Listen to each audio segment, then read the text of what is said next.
మన హిందూ దేవాలయంకి ప్రతి 12 సంవత్సరాలకి ఒకసారి దేవుని విగ్రహానికి ఉన్న శక్తి తగ్గుతూ వస్తుంది. అప్పుడు కుంభాభిషేకం అనే ఒక క్రతువు చేస్తారు. కుంభం అంటే కుండ లేదా కలశం, దానితో అభిషేకం అన్నమాట. ఇది 12 రోజులు చేసే క్రతువు. కలశంలో నీరు నింపి ఆ కలశానికి ప్రతిరోజు వేదంలో శక్తి మంత్రాలతో పూజ చేస్తారు. అప్పుడు కలశంలో ఉన్న నీరు ఆ శక్తిని తీసుకుంటుంది. అలా 12వ రోజు ఆ నీరుని 70% విగ్రహం మీద అభిషేకంగా పోస్తారు.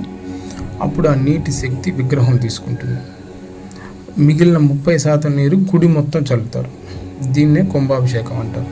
ఇప్పుడు మీకు ఒక డౌట్ వస్తుంది, ఎందుకు విగ్రహం శక్తి తగ్గుతుంది అని, అది కూడా 12 సంవత్సరాలకి ఎందుకు అని.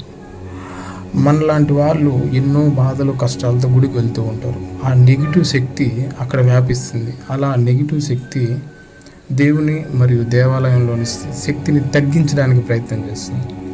ఇదే మొదటి కారణం. ఇంకొకటి 12 సంవత్సరాలకి ఎందుకు అని, మన వాళ్ళు గురుగ్రహాన్ని ప్రామాణికంగా తీసుకుంటారు. గురువు ఒక రాశి నుంచి ఇంకొక రాశికి రావడానికి 12 సంవత్సరాలు పడుతుంది. అలా 12 రాశులకి 12 సంవత్సరాలు పడుతుంది. అలా గురువు తన సొంత రాశి అయిన ధనస్సు లేదా మేన్ రాశికి వచ్చినప్పుడు ఈ కుంభాభిషేకం అనేది చేస్తారు. తెలిసింది కదా. ఇప్పుడు ఈ విషయం మీకు నచ్చినట్టయితే ఇంకొంతమందికి షేర్ చేయండి, మరియు ఛానల్ సబ్స్క్రైబ్ చేసుకోండి.